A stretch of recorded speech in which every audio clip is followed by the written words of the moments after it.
મોરબીના ડોલતા કુવાનું રહસ્ય વધુ ગાઢ બન્યું। 500 મીટરના અંતરે આવેલો બીજો કુવો શાંત હોવાથી ઉઠ્યા અનેક સવાલ। મોરબીના વીરપરડા ગામનો ડોલતો કુવો હવે માત્ર ગુજરાત નહીં પરંતુ દેશભરમાં ચર્ચાનો વિષય બન્યો છે।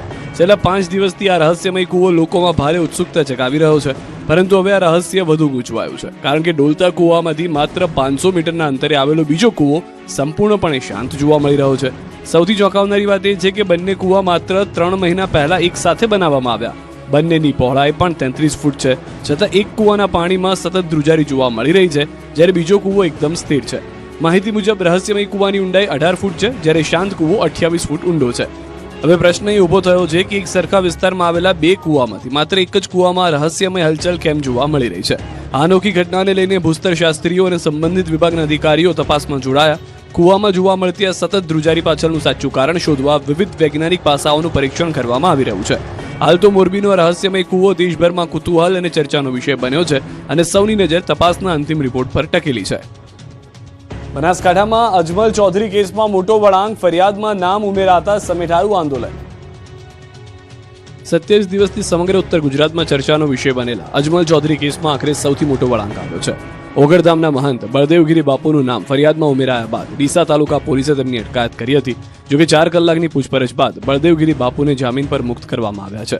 પોલીસના જણાવ્યા મુજબ ફરિયાદીની રજૂઆત અને તપાસમાં સામે આવેલા તથ્યોના આધારે બળદેવગીરી બાપુનું નામ ફરિયાદમાં ઉમેરવામાં આવ્યું હતું। ત્યારબાદ તેમને ડીસા તાલુકા પોલીસ મથકે લાવી પૂછપરછ કરવામાં આવી હતી। મહત્વનું છે કે આ કેસમાં અગાઉ 4 આરોપીઓની પણ અટકાયત થઈ ચૂકી છે। બીજી તરફ બળદેવગીરી બાપુની અટકાયતના સમાચાર મળતા જ પાટણની ક્રિષ્ના હોસ્પિટલ ખાતે ચૌધરી સમાજના આગેવાનોનો જમાવડો જોવા મળ્યો। છેલ્લા 3 દિવસથી સારવાર હેઠળ રહેલા અજમલભાઈ ચૌધરીની મુલાકાતે ભેમાભાઈ ચૌધરી, સાગર ચૌધરી સહિતના આગેવાનો પહોંચ્યા હતા। ચૌધરી સમાજના આગેવાન ભેમાભાઈ ચૌધરીએ સમાજને શાંતિ જાળવવાની અપીલ કરી। તેમણે કહ્યું કે કાયદો પોતાનું કામ કરી રહ્યો છે, તેથી કોઈ પણ વ્યક્તિએ ઉશ્કેરાટમાં આવવું નહીં। પોલીસની સત્તાવાર કાર્યવાહી બાદ જ આગામી કાર્યક્રમો અંગે નિર્ણય લેવામાં આવશે। આ દરમિયાન ચૌધરી સમાજે પણ પોતાનું 27 દિવસથી ચાલતું ન્યાય આંદોલન સમિતિ લેવાનો નિર્ણય કર્યો છે।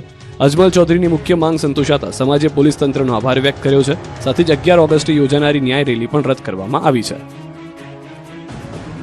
રાજ્યમાં વન્યજીવોની અનોખી હિલચાલના 3 કિસ્સા સામે આવ્યા છે।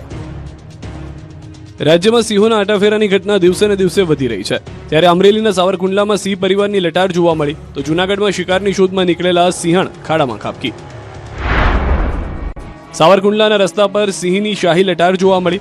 પ્રાપ્ત જાણકારી પ્રમાણે સાવરકુંડલા મહુવા બાયપાસ પર મોડી રાત્રે એક સિંહણ અચાનક પોતાના 3 સિંહબાળ સાથે રસ્તા પર આવી ચડી હતી, જેને પગલે વાહન ચાલકોએ પોતાના વાહનોને થંભાવી દીધા, તો કેટલાકે આ દ્રશ્યોને કેમેરામાં કેદ કરીને સોશિયલ મીડિયામાં વાયરલ કર્યા।